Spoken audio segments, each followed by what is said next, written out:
E aí, Rodrigo, a gente já começa a pensar no futuro. Como é que vai ser o futuro do Flamengo sem o Gabigol? Como é que o Flamengo se movimenta já tendo uma eleição pela frente para ter esse substituto do Gabigol? Vamos lá. O Flamengo já fez um mapeamento, né? Scout, essas coisas, para ter candidatos a substituto. Não vai ser fechado nada agora, porque você está pré-eleição, mas isso vai ser entregue a quem ganhar a eleição. Eventualmente pode continuar a parte do departamento de futebol, né? Se o Dunche ganhar, se ganhar o BAP ou o Maurício Gomes de Matos, aí você vai ter o novo diretor, vai receber isso tudo, esse mapeamento. E aí eu vou dar uma informação aqui, que a proposta de orçamento do Flamengo para o ano que vem, a gente já tinha falado aqui que ela está apertado de caixa no início do ano, mas tem uma previsão de gasto de 20 milhões de euros em contratação na temporada inteira, ou seja, um valor muito mais baixo do que esse ano, né? Então, 20 milhões de euros dá 120 milhões de reais, mais ou menos, mas é para a temporada inteira, obviamente não vai ser gasto num jogador só, e para se gastar isso, você vai ter que vender 30 milhões de euros em jogador. Ou seja, tem que vender mais, a gente já tinha comentado aqui, tem que ter um saldo maior do que a venda, justamente porque se gastou muito nesse ano, mas a avaliação interna é que o time não precisa de nenhuma outra posição, que essa é a única posição de fato carente. Você precisaria usar de outra posição se tiver alguma saída.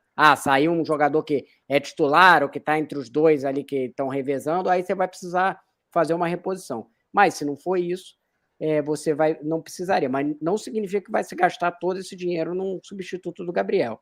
E outra coisa, vai ter que tentar uma contratação de uma forma, mesmo que se pague algum direito federativo, e é isso que a gente traz de novidade, porque pode ter algum dinheiro ali para direito federativo, não vai ser pagamento tipo Dela Cruz. O Flamengo não tem fluxo de caixa no início do ano. Vai ter que ser alguma coisa parcelada, jogando ali durante o ano. Enfim, aquela famosa criatividade ali para amarrar a negociação, porque não vai ter dinheiro vivo no início do ano. Mas tem essa previsão dessa quantidade de dinheiro para reforço no ano que vem, desde que existam as vendas, né, de 30 milhões de euros, que é a proposta da atual diretoria, que tem que ser aprovada, sempre passa pelo conselho ali para ser aprovada.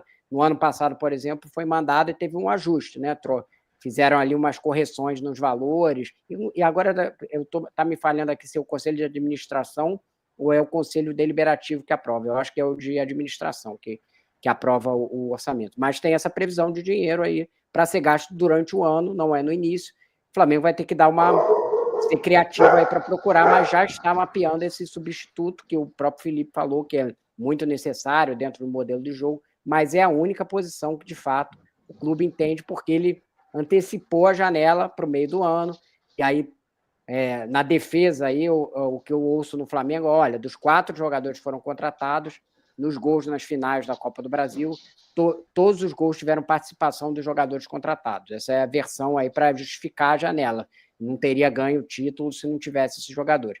Fácil você olhar ali, o Alexandro fez gol na semifinal, nas finais teve Plata, e teve passes ali de Alcaraz, participação do Michael, enfim, todos eles de fato tiveram essa participação, então tem essa justificativa, digamos assim, porque foi muito criticada, né, a janela do meio do ano, por ter demorado, por ter gasto muito, o clube ficou com bem menos dinheiro, uma situação mais apertada, tudo que a gente já falou agora, mas a perspectiva é essa aí em relação ao substituto do Gabriel.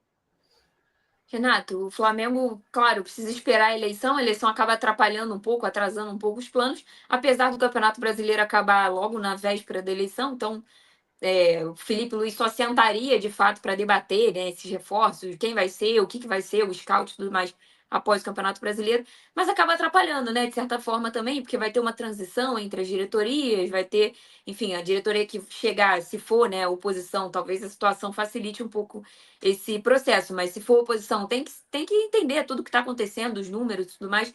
Isso sempre atrasa um pouco, mas te dá otimismo, assim, esses números que o Rodrigo trouxe? Como é que você vê esse movimento de mercado do Flamengo para o ano que vem? Olha, Luísa, me parece que o Flamengo tem um elenco, quando todos estiverem bem fisicamente, o Flamengo tem um elenco muito forte. O que falta realmente é o centroavante. Falta o centroavante por causa da saída do Gabigol e também por causa do Gabigol nos últimos 2 anos não ter jogado bolhufas, né? Então, sempre faltou o centroavante, a verdade é essa. A partir do momento que o Pedro se torna titular, isso só vai acontecer depois que o São Paulo sai, por exemplo, é que o Flamengo passa a ter um problema de reserva do Pedro, já que o Gabriel não jogou nada. Não acho um problema para o Flamengo contratar só um centroavante nesse início de janela, não. Agora, se vender, se chegar alguém, botar um caminhão de dinheiro pelo Wesley, tem que pegar esse caminhão de dinheiro, uma parte dele, e contratar um bom lateral direito. Aí não tem solução. Mas, de resto, eu vejo, claro, um reserva para o Arrascaeta sempre é uma peça importante, tá? Mas você, bem ou mal, você tem hoje em dia o De La Cruz, que eventualmente pode ser avançado, não é a melhor dele, mas dá para jogar ali. O Gerson, que está jogando tão bem, que joga bem em qualquer posição. O próprio Alcaraz, que espera-se que comece a render mais. Então, o problema maior realmente é o centroavante.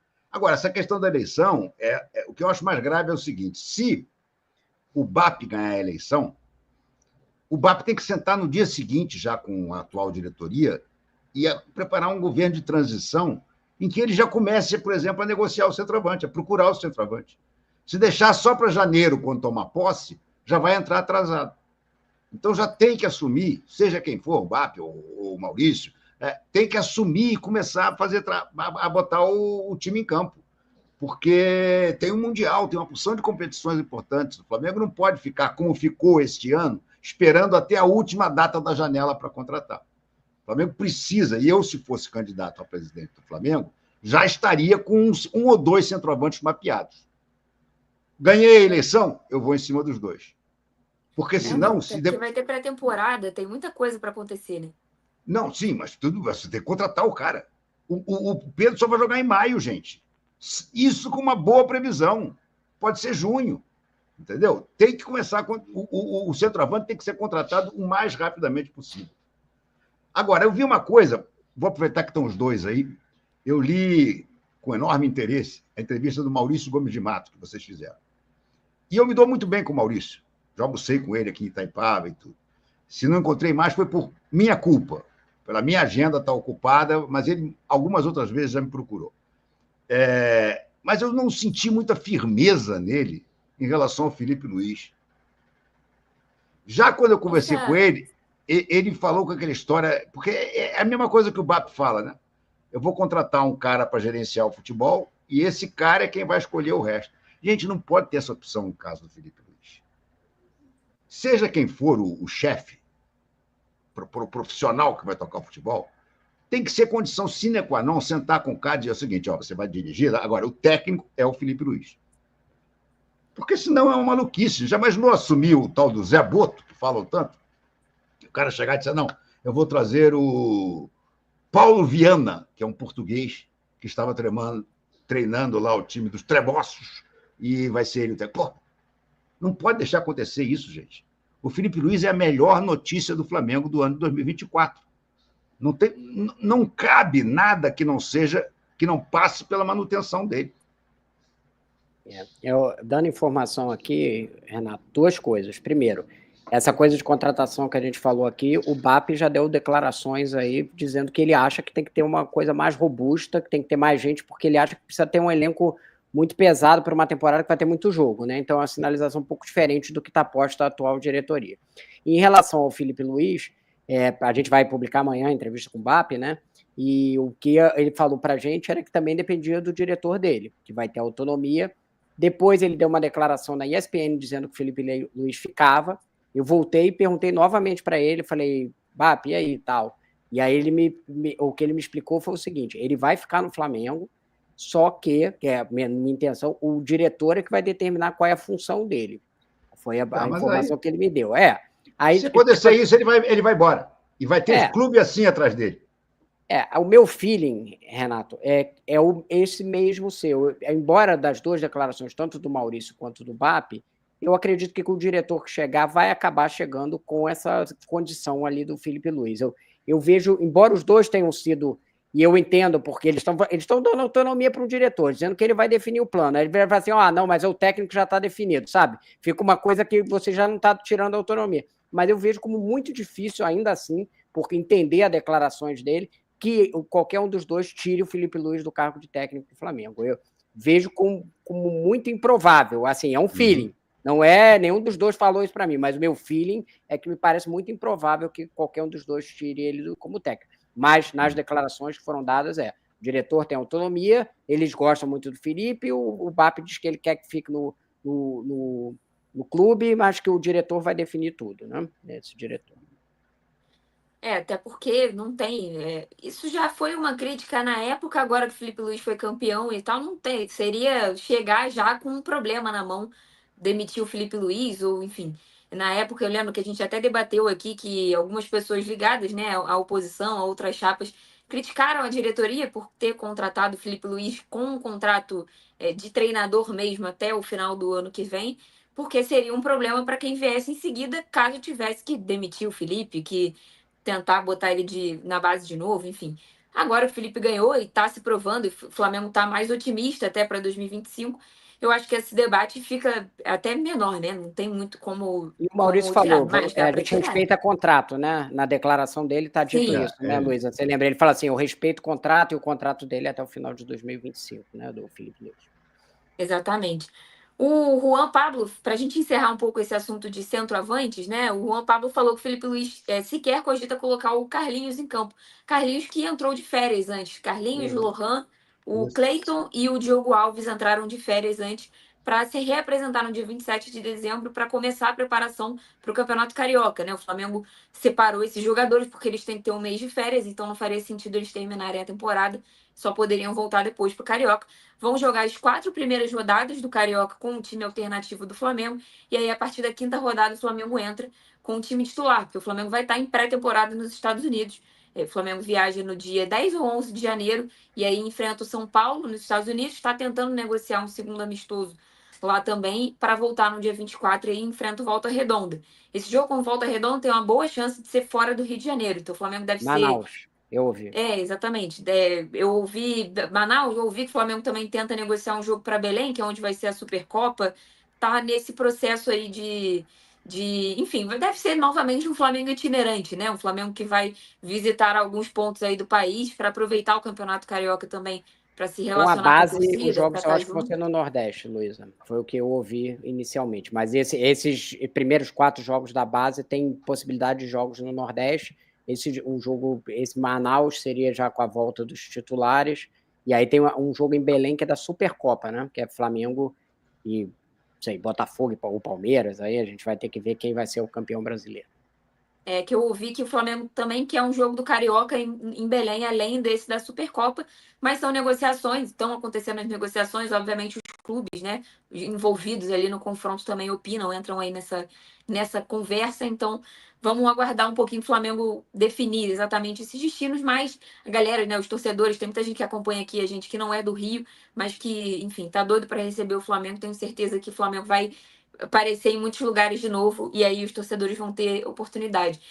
Caso o Flamengo demore para contratar um centroavante, vai começar a pré-temporada sem nenhum centroavante de origem no elenco, porque o Carlinhos não viaja para pré-temporada, não tem centroavante, e aí ou busca alguém na base, ou vai começar improvisando um ponta já desde o início da temporada nessa posição. Então, realmente, o Flamengo já começa a se organizar no mercado, entender a característica que procura.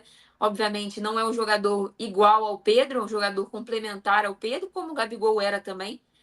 Renato, você não te dá a sensação pelo perfil que o Flamengo vai buscar, né? Um jogador que ia complementar ao Pedro, que talvez o Felipe Luiz contasse com o Gabigol no planejamento dele, se tivesse mais tempo para isso, se ele tivesse entrado antes, se tivesse tido voz, né, para entrar nessa conversa aí sobre a renovação? Eu acho que o Felipe Luiz tinha esperança de recuperar o Gabriel. Eu acho que ele ia preparar um trabalho de recuperação do Gabriel, porque ele acreditava no Gabriel. Ele falou isso em algumas entrevistas. Que ele sabe como é que é o Gabriel é ame ou odeie, que em momentos sai para amar, o outro é para odiar, e tudo, mas que é um cara que tem gol, né? Como ele diz. Gol você compra. O Gabriel tem gol. Mas, infelizmente, não deu certo. Né? Não deu certo porque o Gabriel meteu os pés pelas mãos. Para mim, a lambança final é a declaração logo depois da Copa do Brasil, da conquista da Copa do Brasil, que faz com que se roube os holofotes do mais importante, que era o título, para a saída do Gabriel. Ali eu acho que o Gabriel assinou, talvez até porque queria assinar mesmo, a saída dele do Flamengo, e aí o Felipe desistiu. Mas eu tenho certeza que o Felipe tinha esperança, sim, de recuperar o Gabriel. Agora, o desempenho também não foi, né, Renato? Se a gente Não olhar foi. Teve aqueles foi 2 gols na horroroso. final, mas assim, você olha no É, longo, eu acho que ele jogou 10 jogos, foi assim, não, grande maioria, horrível. 80, 90% dos jogos, ele jogou muito mal, perdendo gol ou É. nem tendo chance. Então, Tanto é que o o que a gente Felipe falava assim, durante esses 10 jogos ele vai ter que se provar, ele não se provou, não se né? provou. Ele provou que é um cara de decisão. Ele teve o canto de cisne dele na última decisão que ele disputou pelo Flamengo. Mas fora isso, tanto que o Felipe começou a substituí-lo. E aí começaram a surgir os problemas de vestiário. Eu acho que a partir daí é que o Felipe sentiu, disse, olha, não tem jeito, entendeu? E olha, vai melhorar muito para o Felipe a saída do Gabriel. Eu tenho certeza que o trabalho do Felipe Luiz ficará muito mais fácil sem o Gabriel no elenco. O Gabriel é um cara muito difícil. O próprio Felipe já deu exemplos disso. Quando ele entregava muito gol, as pessoas suportavam. A partir do momento que passou a não entregar muito gol, passou a fazer lambança uma atrás da outra, se recusar a fazer exame antidoping, vestir camisa do Corinthians, enfim, uma série de coisas interminável aí que ele andou fazendo, aí, amigo, ninguém tem paciência. Pô, amigo, você, além de tudo, não faz gol, como é que eu vou aturar essa sua, sabe, essa sua mania de ser o centro das atenções sempre? Para o Felipe Luiz, insisto, vai ser melhor a saída do Gabriel.